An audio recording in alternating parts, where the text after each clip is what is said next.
Welcome back to the show. Well, a growing number of young Australians, radical propaganda by terrorist groups can be irresistible.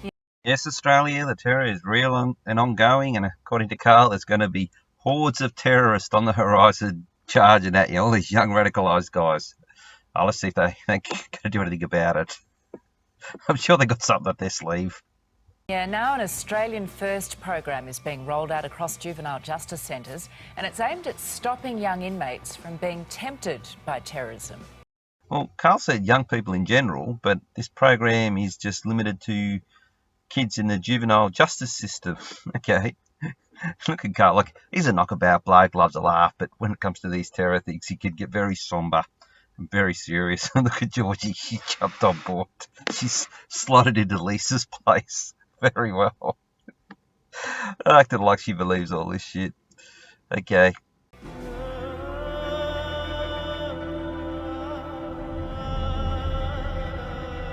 A Sydney schoolboy is behind bars tonight, allegedly radicalised and involved in a plot to carry out a terror.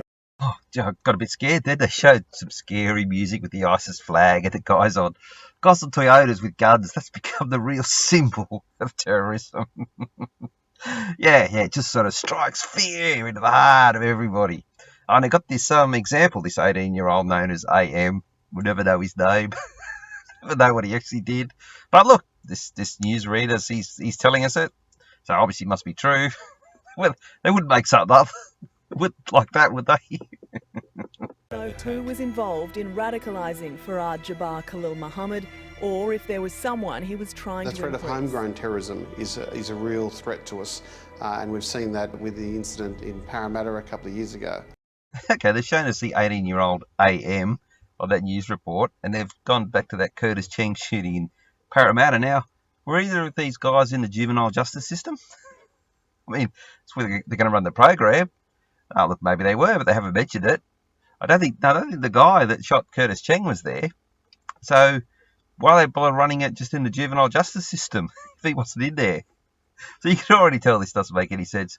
And what does he mean by, well, that was the only teen terrorism incident, I guess. One. They got one. And it's a couple of years later, and now they've got this new program they've just implementing. Well, why? Is it just off the back of something that happened 3 years ago? Oh, no, there's a bit more behind this, so we'll just keep going. At Cobham Juvenile Justice Centre, some of the youngest offenders in New South Wales are doing time.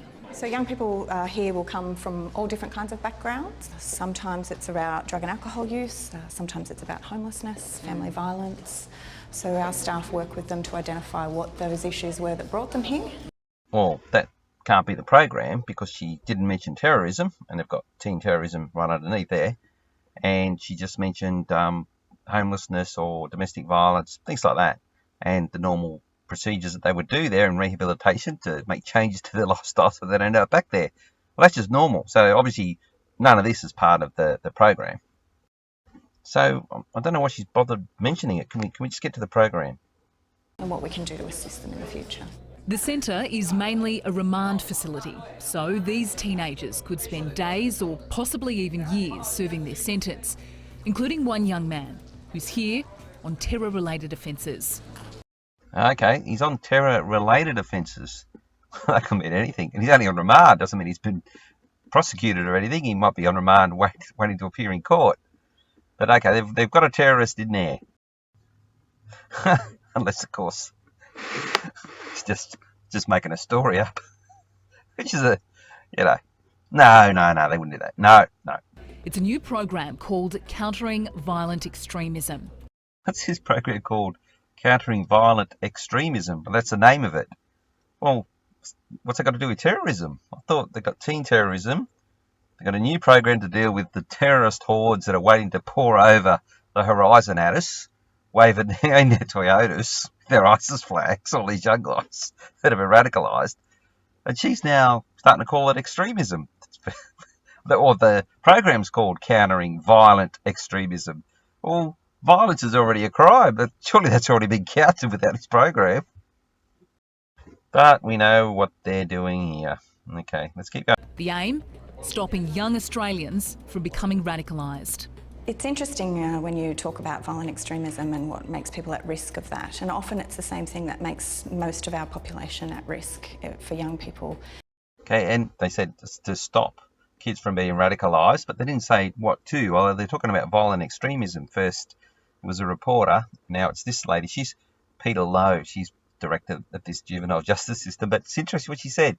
She's expanded it from just the kids that are in the juvenile justice are at risk, but it's all kids at risk. So why are they just running this program inside the juvenile justice system? I also remember that guy that shot Curtis Cheng, I don't think was in the juvenile justice system. Oh, and she's now looking to wear the storyboard for the script that she's reading, because she's just reading a script. The whole thing, as you know, is scripted right from the start of Georgie and Carl to all this. Someone has written the script. Between the government and Channel 9, they've come up with this script, and these actors are just reading the script. We're looking at how we can develop ways of recognising those symptoms earlier, so we can work better with young people in their communities and families to divert them. Okay, she mentions the word symptoms. Now, symptoms are typically used in the medical field, so I think the script writers have thrown that word in there to do with the kids' psychology. Oh, they've got symptoms of something. Well, that can only be mental health. So they haven't said mental health, but they've thrown the word symptoms in there, I think, to allude to it. And then it's very important what she says. They're going to work with teens in their communities, with their families. Well, it's now no longer just inside the Justice Centre, by the sounds of it. Under the program, detainees identified as radicalised or at risk of radicalisation. Okay, so Lara, the reporter, now is spelling it out, and she said it's inside the Juvenile Justice Centre. So perhaps that director was maybe talking about maybe when it gets expanded out into the community, working with them, because she clearly said out in the community with their families, and now they're saying the program operates inside. There's a contradiction there. Okay, so let's just back to what Lara said. Special intervention for radicalised. So that's that terrorist that they told us about that may or may not be there. And for at-risk teens. Will be targeted with special intervention. Restrictions will be placed on their mail, calls and visitors, with a focus on addressing disengagement and isolation. Okay, restricting mail, phone calls and visitors would seem like would be promoting disengagement and isolation. I think how they see it working in practice is they're going to disengage and isolate them from their prior contacts, people that they associated with, because they feel they may influence them into being violent and extreme by their reckoning, whatever that may be. And more importantly, though, they can then, I guess, engage and take away the isolation on the terms of the government. Give them new friends, give them new ideas. Okay, you can see where they're going with this. Staff will also be specially trained in how to identify the signs of radicalised behaviour. We're rolling out training to all staff to make sure that they understand what some of the indicators are, what they could look for, and what they should really report on to others, so that we can make an assessment about that.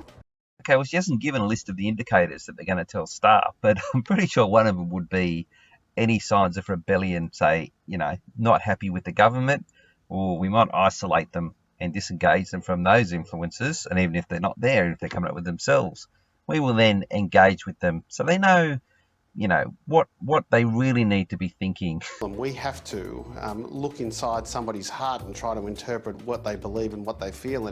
And work out if there's any sort of anti-government, any rebellious type ideas that they don't want if they're inside these people. Yep. And what are you going to do about it? In many cases, we have to predict or preempt their views and their actions. And that. So once you've worked out that they have some anti-government ideas, they're violent extremists.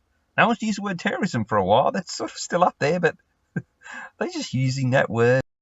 And then they're going to preempt their ideas and their actions. So come in and intervene and divert them to their way of thinking? Raises concerns about thought police and just how effective the policy really is. Okay, so she's alluded to thought police. She said it. That's the only time it gets said, thought police. So she only alluded to it, but she doesn't actually address whether or not it is the actions of the thought police, which is exactly what it is. Where is the evidence that these programs work? Well, there is very little evidence around the world that the de-radicalisation works. Ah, these script writers, they always stuff up somewhere along the line, don't they? Okay, so he's just clearly said that once they're radicalised, these programs don't work, but they can implement this program. So let's just look what they said earlier about what they were going to do with the program. And there it is. So special intervention for radicalised teens, but he just said, well, there's no evidence that works. Oh, you script writers. You details, people, details. But what we do know is that diversion, particularly with young people, can work. So if we can divert young people away from a life of crime or indeed a life of terrorism. Again, doesn't the juvenile justice system already divert kids away from crime? Isn't this special program only, and then he says, oh, and perhaps even terrorism. No, this program is about, well, started off as terrorism, a life of terrorism, but now they've called it violent extremism. So, look, they've just got all muddled because really what this program is about intergenerational brainwashing of kids. As the case may be in this instance, well, I think that we've done our job. When we were at Cobham, one of the young men inside the classrooms waited until he thought the camera stopped filming and gave us what appeared to be the ISIS salute. Oh, right, they've thrown in a bit of comedy midway through, and the ISIS, they've gone back to ISIS now. Like, how could they expect anyone to believe that? First of all, how would he know whether the camera was rolling or not rolling? And why would he think it wasn't rolling? And it still was. What, they tried to trick him? And why would he only give the ISIS salute when the cameras weren't rolling? Wouldn't he want to, get it on TV?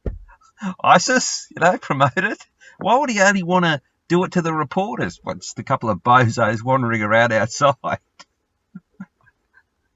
Oh, like I said, but look, she slipped in, this little story about ISIS being here at the Juvenile Justice Centre. We really need this program.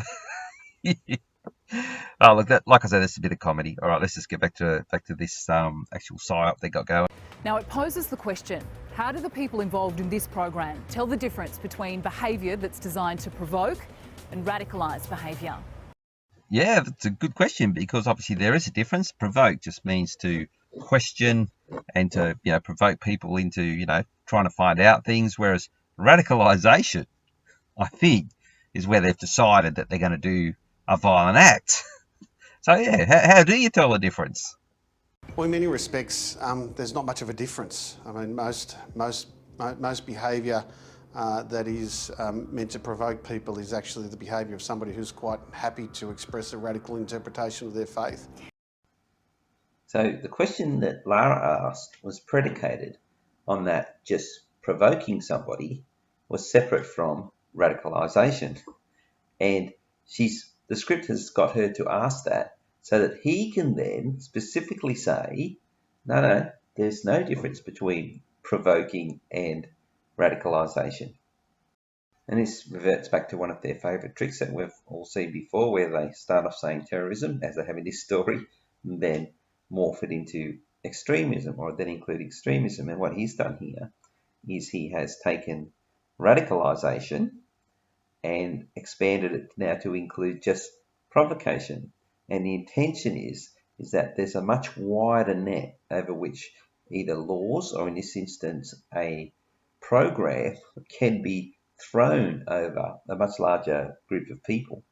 And that's what the real intent of all this terror rubbish is. If there's no evidence that these programs work, how do you justify it? You notice how they never have to actually think about the answer? Oh, they're just too good. They're across their portfolios. They've got these answers ready to go. Well, there's that. Or perhaps that, it is scripted. So it's interesting because they'll write what seemingly a probing question, but they've got an answer for it. So it kind of, tries to take out any doubts people have. You've got to do something. We just can't sit by and let young people be radicalised overnight with a perverse interpretation of their faith.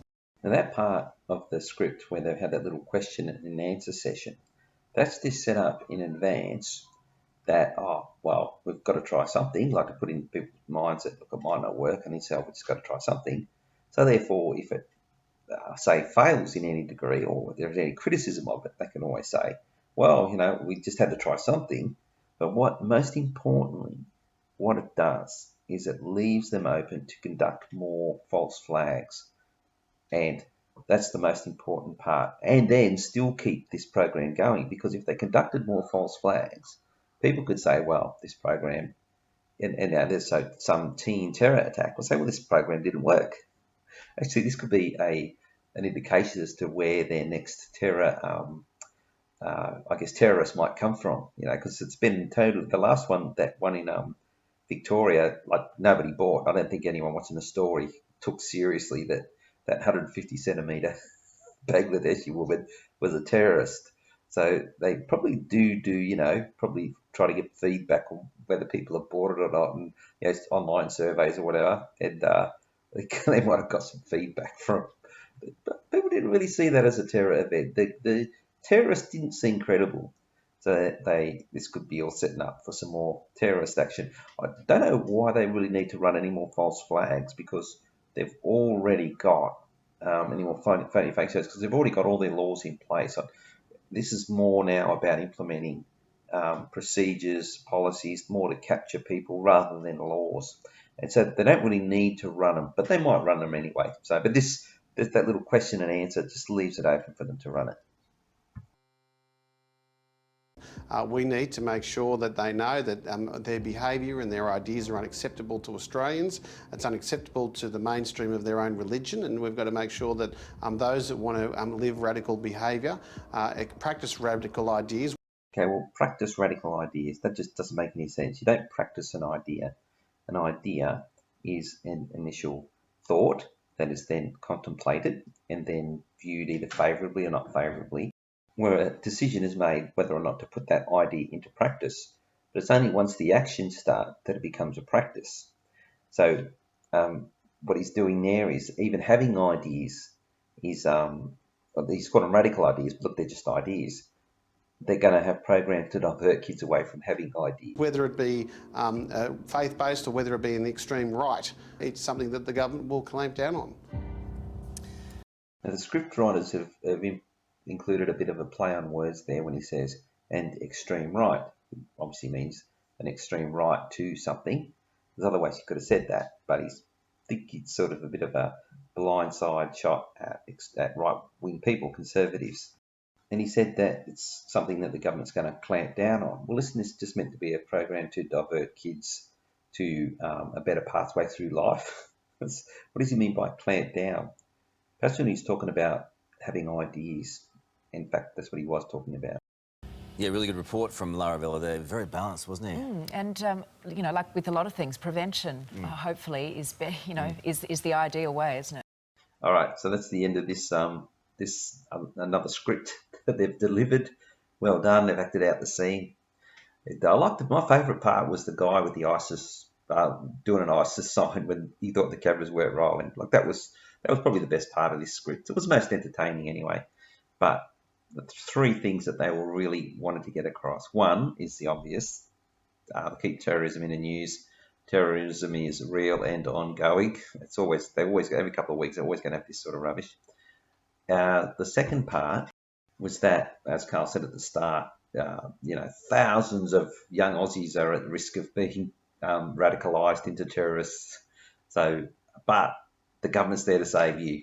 So that's sort of the two messages in one there. Terrorism was real and ongoing, and here's an actual threat, and here's the government taking care of it for you with this program.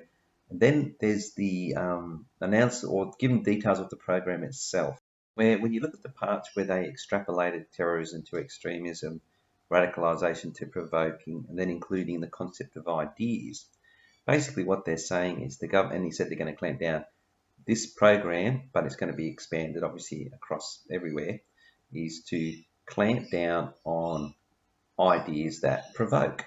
What they actually, their intention is to stop ideas that oppose the government. And if started from something like terrorism and ISIS to right at the end there when that David Elliott was talking about, as I just said, about how provoking is radicalising, and they're going to clamp down on any practicing of ideas, not of actions, of ideas. All right, this has gone on long enough. That's it.